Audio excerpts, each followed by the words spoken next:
Hey everyone, want to level up your image generation in Playground AI?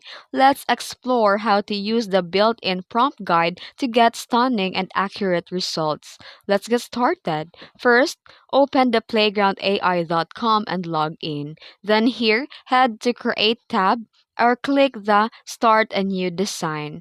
And here it opens the prompt box.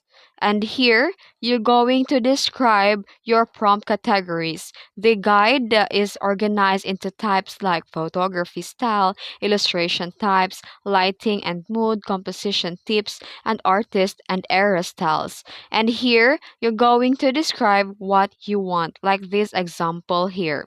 A cinematic lighting, vintage oil painting of a girl, and more. And you can also combine styles and subject. You can use the guide to mix your subject with styles and effects, like this example prompt here.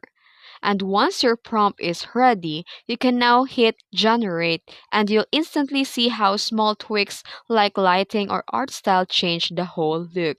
And you can regenerate and refine your prompt if you want to. And that's how easy it is to design in Playground AI. Stop guessing and start designing like a pro. Use Playground AI Prompts Guide to make better, bolder, and more creative AI images. If you found this video helpful, don't forget to like and subscribe for more tutorials. Thanks for watching.